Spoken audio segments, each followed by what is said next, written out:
asalaamaaleykum wa rahmatullah maa ngi tudd Ibrahima Dia nekk président de l'Union nationale des carreleurs du Sénégal dëkk ci Ziguinchor. ginnaaw liggéey bi nga xamante ne dooroon ngeen ko war na def ay fukki fan tey jii lépp yemb na ba ngeen ñëw jébbal liggéey bi sëñ bi liggéey bi nu mu demee woon ak tey jii lan ngeen waxtaanee ak sëñ bi. tey Union nationale des carreleurs du Sénégal dañoo am mbégte bu rëy ci Sénégal ndaxte tey dara gënul rëy nga liggéeyal le khalife général des Mourides di sëñ Mountakha Mbacké ñu koy ñaanal yal na fi yàgg lool te wër ñu am ci mbégte ak fierté pour carreleurs Sénégal yëpp les 46 départements du Sénégal daje fi mu doon mbégte bi nga xamante ne rëy na lool ci ñun mu am ñi nga xamante ne sax duñu ay jullit ñu ñëw ngir barkelu ci liggéey bi bu ñu ko tàmbaleeg léegi def na fukki fan ak ñett te liggéey bi képp nga xamante ne miir bi ni mu meloon tey ak ni nga ko fekkee maanaam njabootu sëñ Touba yëpp a kontaan te union bi tamit bu njabootu sëñ Touba yi kontaanee rek union bi kontaan nañu tey tax na nag ba ñi ngi woo état du Sénégal li nga xamante ne mooy la main d'œuvre locale ñu mun nu jàppale ñu gëstunu di jox jeunes yi nga xamante ne ñu ngi jël ndox bi di jël gaal yi dem ci Espagne ñu leen di tallal suñu loxo ñu jàppale ñu ci formation yi ñu former suñuy jeunes former suñuy rakk pour l'avenir de demain. donc ñi ngi naan état Sénégal son excellence Bassirou Diomaye Faye seen ndaw ñi ngi nii ces jeunesse ñi ngi nii soxla nañu la main d'œuvre locale tey on a prouvé que ñi ñoo noonu avec 2000 mètres carrés sur 5000 carreleurs ñu daje fi chaque jour y avait 150 carreleurs yi ñëw ñu bokkul ak sa morom donc def nañ ko ci alhamdulilah rabil alamin donc ñu ngi ciy sant di ci gërëm bu baax di sant le khalife général des Mourides sëñ Mountakha Mbacké di sant nga xamante ne moo ñu dënk liggéey bi di Isaaka Mbacké ñu ngi koy sant bu wër a wër a wër di tallal suñu loxo aussi ñi nga xamante ne ñoo ŋànk yeneen kilifa diine yi bépp liggéey bu mag bi nga xamante ne am nañ ko Union nationale des carreleurs du Sénégal tànnal na la loxo pour que ni ñu ñëw def lu ñu def ni Touba. donc Touba tey suñu échantillon la suñu exemplaire la ñu ngi naan nu mu tàmbalee nii yal nañ ko am lu bëri. am ngeen yeneen projet yu ngeen bëgg a sumb ci dëkk bi. am nañu projet ñu bëgg a sumb lu mel ni coopérative de l'habitat donc ñu ngi ciy sumb am nañu financement yi nga xamante ne tamit bëgg nañ ko di ko financer suñuy membres pour que ñuy mën a di def seen yeneen projet yu uteeg kii lan moo tax nag ñu am projet yooyu mooy ko rek jéem a maintenir jeunesse bi ñu liggéey seen réew ñu tekkee fi moo gën ñu jël ay gaal dem di xaru ji loolu moo leen ci jublu. asalaamaaleykum wa rahmatullah man la Ibrahima Thiam dëkk Kaolack. liggéey bi nu ngeen ko sumbee ak nu ngeen def lépp yemb amu leen ci woon jafe-jafe wala lépp mujjee rek. waaw liggéey bi moom duñ def lu du sant yàlla di sant Serigne Touba di sant xalifa bi muy Cheikh Mouhamadoul Mountakha di sant Serigne Ishaqa Mbacké moom Serigne Moussa moom sëñ Bassirou. waaw liggéey bi nag sama loxo la jaar Serigne Ishaqa Mbacké moom sëñ Bassirou moom sëñ Moussa moom sëñ Bassirou moo doon taxawu liggéey bi di ko defal kilifaam. sëñ Isaaxa xam naa ne képp ku ko xam ko si koo xamante ku fonk njaboot sëñ Tuubaa gi ku fonk mboolem jullit ñi la liggéey bi de bi mu ciy wax ak man dafa wax joo xamante ne maanaam man dafa ma yéeme dafa ma kii ndax sëriñ bi dafa maa xamal ne ma liggéey bi de su ma sañoon mu nekk benn fan loolu day firndeel ne maanaam fonk gi mu fonk kilifaam bi ma ko waxee ma ne ko loolu de sama xalaat ak ni nga xam ne moom lañ ko noonu nga ko bëggee yaakaar gi ma ci am mooy Union nationale des carreleurs du Sénégal am naa yaakaar ne ñoom suñ ci jotee ni nga ko bëggee danañ ko defee noonu incha allahu rabbi mu ne ma loolu kon jottali leen ko sañ ñëw taxawul ma ko sa nga xamal leen ma leen damay fay ndax man sëñ Tuubaa dafa maa jaral waaw sa loolu képp ku fi taxaw di bokk ci union bi loolu mat nga ko seede ndax Serigne Isaaxa yëkkati na alal ju takku teg ko suñu loxo ndax ñun ñëpp ay carreleur lañ yàgg nañoo dem ci chantier yi xam nañ lañ fay jël lañ fay am. loolu nag li wane loolu mooy sëñ Isaaxa fonk gi mu fonk sëñ Mountakha ak bëgg gi mu ko bëgg moo waral mu dox ak ñun loolu. bi ma ko waxee ne ko Mbàkke de murid yi ñi bokk ci union bi ñëpp dañu ko bëgg a jaayante mënu ma déet ëpp naa de ndax kenn ku nekk dafay am àqam sa lay àqam di nga ko war a jox. waaw di sant nag Union nationale des carreleurs ndax it ñoom it wax dëgg bi ma leen wooyee wax leen kii bi dañoo wuyu si ma ànd ak man nangu si lool nag. ba si ni ma ko waxee sax maanaam ñoom dañoo amoon yéen ak pas-pas boo xamante ne sëñ bi bañ cee joxe dara ñu jaayante ko waaye sëñ Touba da koo jar waaw sëñ Touba da koo jar moo tax mu yëkkati alal jooju jox ñu ko ak boole ko waxtu wu nekk mu ñuy berndeel loolu lépp day firndeel ne dafa fonk sëñ Mountakha bëgg ko waaw te lépp day wane ne nag lii muy defal kilifaam mën na ko te mi ngi koy def waaw loolu moom maa ngi koy seetlu. asalaamaaleykum wa rahmatullah man la Mbaye Sarr président Pôle Touba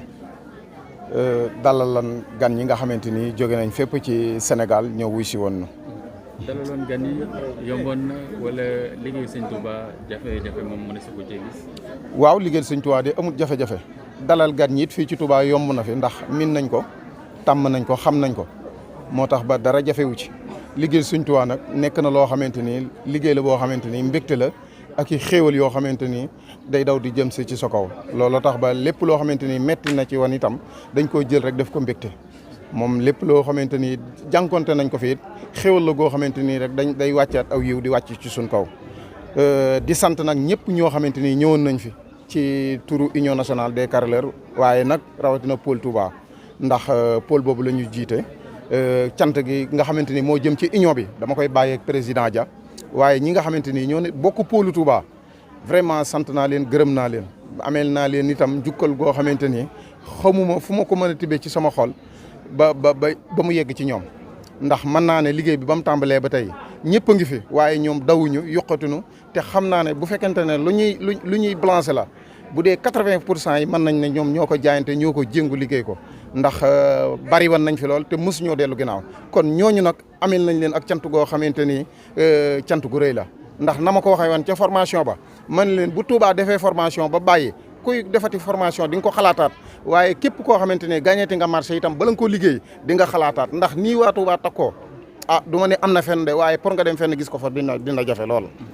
tey gis nañ ne muy Tijaan Murit Xaadir Laayeen ñëpp teew nañu ci liggéey bu mel noonu est-ce que mën nañ xaar ñoo fas yéene liggéey ak yeneen këru diine yoo xam ne ñu ngi ci Sénégal. waaw loolu mën a nekkal ndax Union nationale des carreleurs lañ wax. carreleur bu ñu nee Union nationale des carreleurs nag kenn ku nekk mën naa bokk ci këru diine gu nekk bokk ci. kon ni nu ko defee Touba nii suba bu kër abbé wootee noonu lañ leen di wuyjee bu suba bu Tiwaawoon wootee et cetera et cetera képp koo xamante ni am nga ab liggéey boo xamante ni jël nga ko jox ko Union nationale des carreleurs dinañu takku ñun ñëpp dem maase dem ca liggéey booba liggéey ko ba nga xamante ni dina mel nañ nam war a mel ndax ñun kat ay ndaw lañ yoo xamante ni dañoo boole sunuy xam-xam sunuy doole sunu lépp di fas yéene nag di ci jaamu yàlla ndax la sëñ Fallou Mbacké waxan jaamu yàlla ci jaamu yàlla yi loolu na lay doxee mooy kenn mënul lépp ñëpp bu ñu àndee nag dina yomb kon moo tax ñun ñëpp nag buñ boole nekk benn dank lu ñu bëgg dinañ ko am incha allah. Je m'appelle Mohamedou Hassan Seck Diallo. Je suis membre de la Chambre des métiers de Ziguinchor, porte-parole de l'Union nationale des carreleurs du Sénégal. À peine 13 voire 15 jours, vous étiez à Touba pour le carrelage du mur de la maison de Serigne Mountakha Mbacké Bassirou. Aujourd'hui, tout est bien qui finit bien. Et quel a été le message devant le Khalife tout à l'heure? Message de satisfaction, message de bonheur.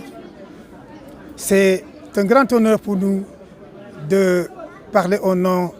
de la communauté mouride, mais également parler au nom de l'Union nationale des carreleurs du Sénégal qui se sont donnés corps et âme, de concert, en synergie, ici dans le domicile du Khalife général Serigne Mountakha Mbacké, par le canal de Serigne Issakha Mbacké qui a confié le chantier à l'ensemble des acteurs de développement,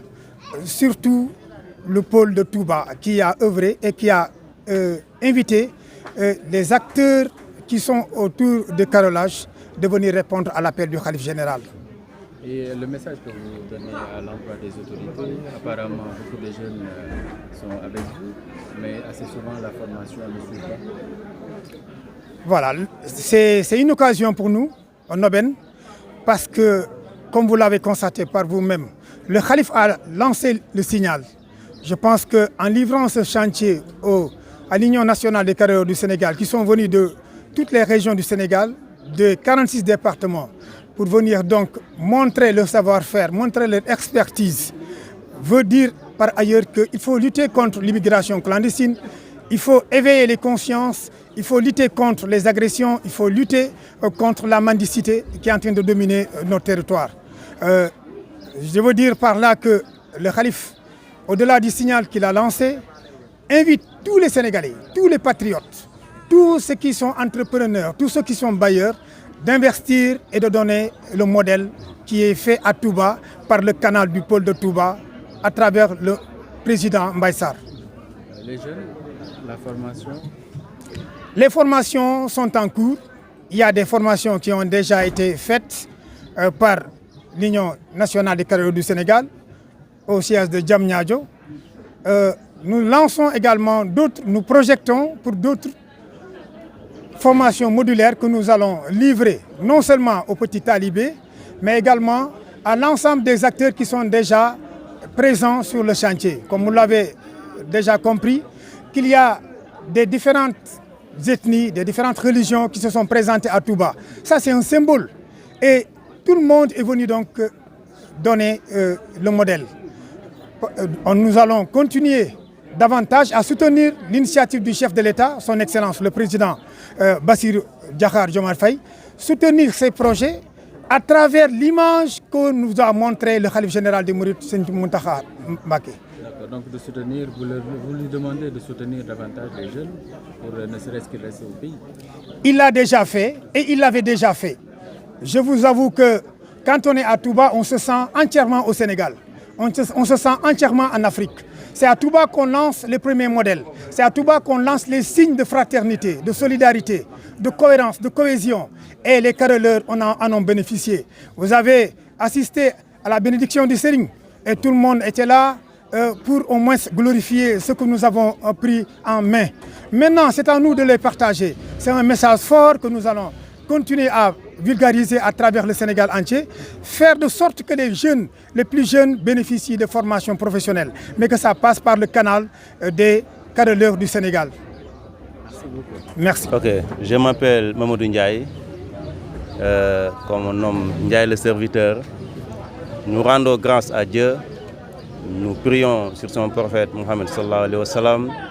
et dire jërëjëf Serigne Touba. Sëñ Mountakha Mbacké yal na fi yàgg te wër ak sëñ Isaaxa Mbacké. Par ce biais, nous sommes là aujourd'hui à Touba pour exécuter des ordres que Cheikh Isaaxa Mbacké nous avait donnés sur le biais de l'Union nationale des carreleurs du Sénégal. C'est par cette occasion que nous remercions vivement tous les représentants des départements, des régions, des communes qui étaient ici présents durant ces 13 jours. Parce qu'ils ont fait un travail extraordinaire. Durant ces 13 jours, on a réussi à poser 2161 mètres carrés sur des murs en faïence. Et ces murs-là